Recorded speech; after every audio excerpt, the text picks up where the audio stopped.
સુરતમાં આગ ચાપનાર તનિષ જૈન અને સચિવની ધરપકડ બાદ મિતેશને પણ દબોચી લેવાયો. મોડલ આંચલ સિંઘે મિતેશ જૈનની સાથે બોલચાલ બંધ કરતા મર્સિડીઝ સળગાવી. શહેરના વેસુ વિસ્તારમાં રહેતી મોડલ આંચલ સિંઘની મર્સિડીઝ કારને આગ લગાવી હતી. પોલીસે મિતેશ જૈનના મિત્રો નિતેશ અને સચ્ચુ રાયની ધરપકડ કરી હતી. આ બનાવ મામલે મોડલ આંચલ સિંઘે કર્યા હતા ગંભીર આક્ષેપ. મિતેશ જૈન પોતાની સાથે સંબંધ રાખવા ધાક ધમકી આપતો હતો. મારી નહીં તો કોઈને નહીં, આંચલને એસિડ એટેક કરીને સળગાવી દેવાની ધમકી આપી હતી. આંચલ સિંહ ક્યાં જઈને કોને મળે છે સહિતની વિગત જાણવા માટે કારમાં જીપીએસ સિસ્ટમ ચિપકાવી હતી. આરોપીએ મોડલના સગા સંબંધીઓની કારને પણ નુકસાન પહોંચાડ્યું હતું.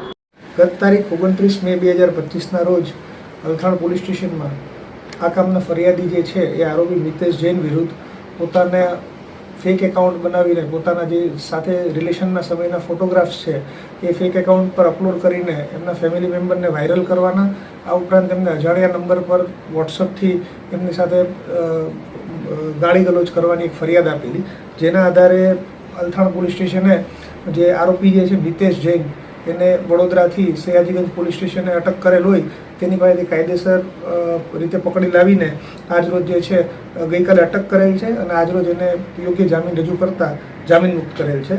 અલથાણ પોલીસ સ્ટેશનમાં ફરિયાદીએ બીએનએસની કલમ 78(2), 351(3), 352 અને 356(2) મુજબ ગુનો દાખલ કરાવેલ છે. આ ઉપરાંત આઈટી એક્ટની કલમ 66(E), 67 અને 67 મુજબ ગુનો દાખલ થયેલ છે. હાલ જે છે તપાસ ચાલુ છે. સાહેબ, આ જે આરોપી છે એ પીડિત બેનને કઈ રીતના હેરાન પરેશાન કરે?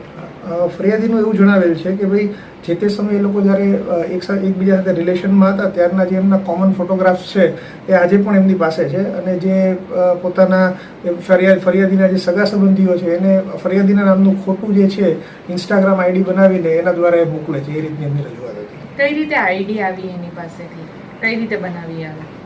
એમાં ફરિયાદી એવું જણાવેલ છે કે જ્યારે તેઓ એકબીજા સાથે અગાઉ રિલેશનમાં હતા ત્યારે જે એમનો જીમેલ એકાઉન્ટનો પાસવર્ડને જે છે એ આ કામના આરોપી મિતેશને ખબર છે.